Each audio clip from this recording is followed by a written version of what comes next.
Lyon demain, le quart d'heure lyonnais. Toute l'actualité chaque matin. Parce que Lyon demain se dessine aujourd'hui, voici l'essentiel de l'actualité. En ce mercredi, nous sommes le 21 juillet.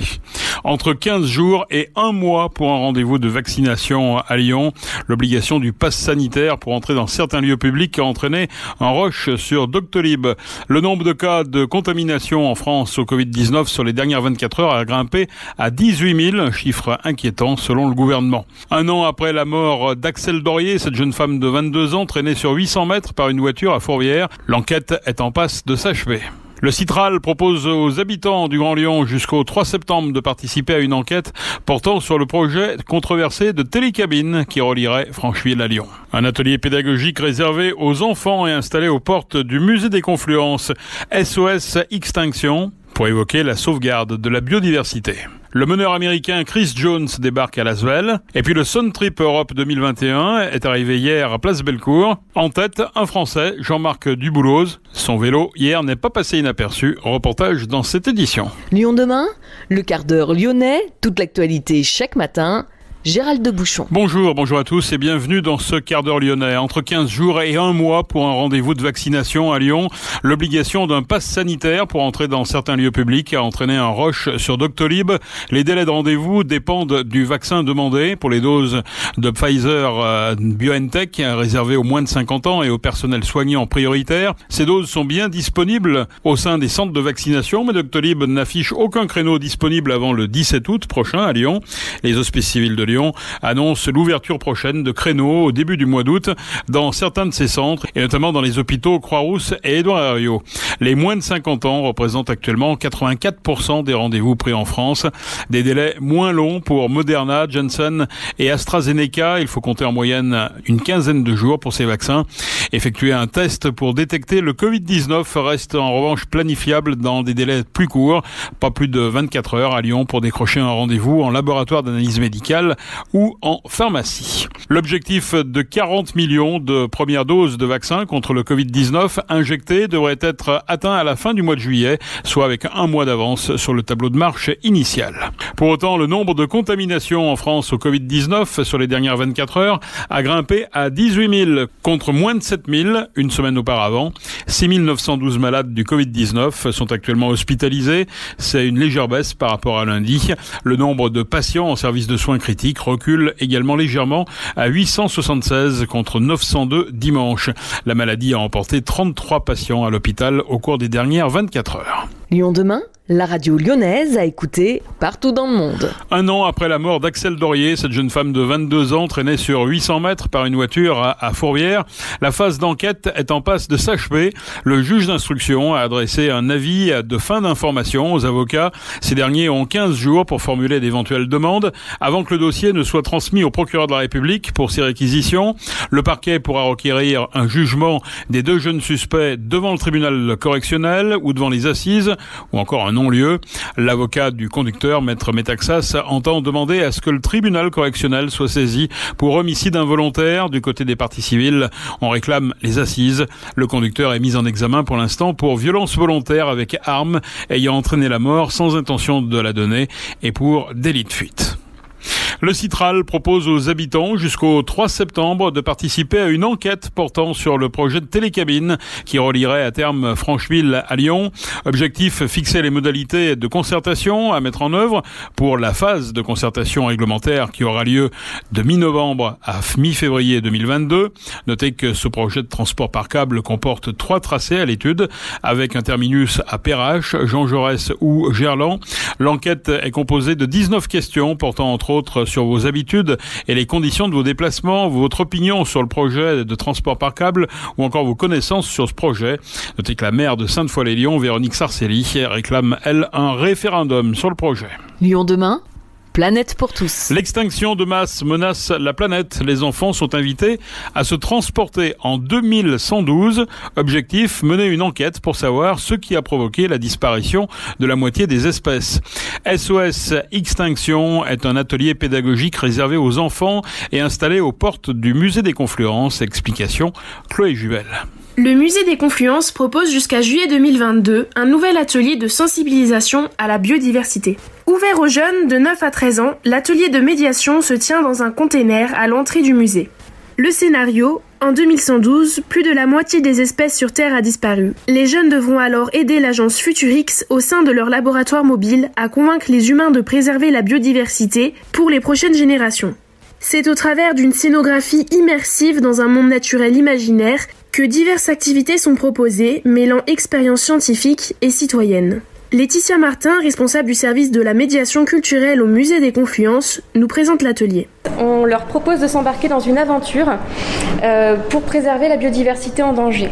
Donc ils sont un peu transportés et immergés dans un scénario de science-fiction, puisqu'en fait le container dans lequel se passe l'atelier, on leur explique qu'il vient de l'année 2112. Donc en fait il a fait un voyage du futur jusqu'à aujourd'hui, donc vers le passé, vers nous, parce que la situation en 2112 est catastrophique en termes de biodiversité. Plus de la moitié des espèces sur Terre a disparu. C'est les années 2020 où on peut faire quelque chose pour changer cette trajectoire et transformer la biodiversité et la protéger. Donc on va leur proposer de s'attacher à un animal et d'apprendre à le connaître. Ils vont être regroupés par 2 ou 3 enfants par poste. Il y a 5 animaux qui sont explorés lors de l'atelier et ils sont regroupés par grandes causes causes d'extinction en fait. Donc il y a particulièrement ceux qui souffrent du réchauffement climatique, ceux qui souffrent de surpêche et de beaucoup de chasse, ceux qui sont très pollués, ceux dont l'habitat est complètement transformés. Donc une fois qu'ils sont attachés à leur animal, par exemple avec le pandarou ou la grenouille, ils vont suivre une enquête de police en fait. On les met dans la peau d'agents spéciaux et à charge pour eux d'en apprendre le plus possible sur leur animal pour pouvoir en parler et comprendre ce qui arrive à cet animal-là. Donc pour le pandarou, on va commencer par apprendre ce qu'il mange, là où il vit, où il habite en fait. Et petit à petit, on va entrecouper toutes ces informations-là par des séquences de quiz et puis des séquences de jeux. Par exemple, il va falloir aller retrouver dans tout le container soit des objets suspects qui permettent de comprendre ce qui arrive au pandarou ou alors des indices cachés dans le paysage pour déverrouiller un coffre ou pour trouver un dossier confidentiel sur cet animal-là.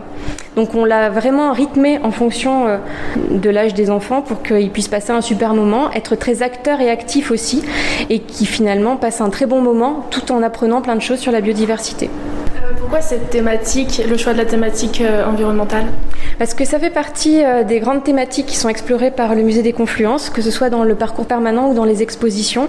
D'autant aussi qu'il va itinérer ensuite, donc il reste au musée pendant 1 an, mais ensuite il itinéraire sur le territoire de la métropole ou en France, et que c'est une thématique qui est très porteuse, d'autant qu'on va créer une mallette sur la biodiversité locale, en France en fait aussi, pour essayer de se dire que le problème ne se pose pas qu'ailleurs, il n'est pas qu'un problème exotique, il y a aussi beaucoup d'espèces qui sont en danger sur notre sol, et donc on va essayer de le faire mettre en écho à la fois les dangers qui pèsent sur la biodiversité du monde et aussi sur les espèces plus proches de chez nous.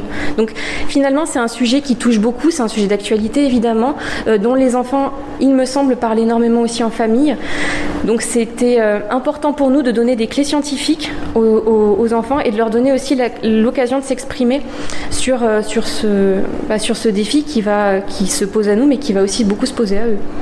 Ainsi, le container partira ensuite durant 3 ans proposer son atelier auprès des publics éloignés de la métropole. Merci Chloé. OL Group a annoncé la réalisation d'augmentation de capital auprès d'une partie des effectifs professionnels, masculins et féminins, et ce à hauteur d'environ 800 000 €. Jean-Michel Aulas avait offert aux joueuses et joueurs, membres du staff et de l'encadrement du club, de compenser une baisse de salaire par un échange en actions OL Group.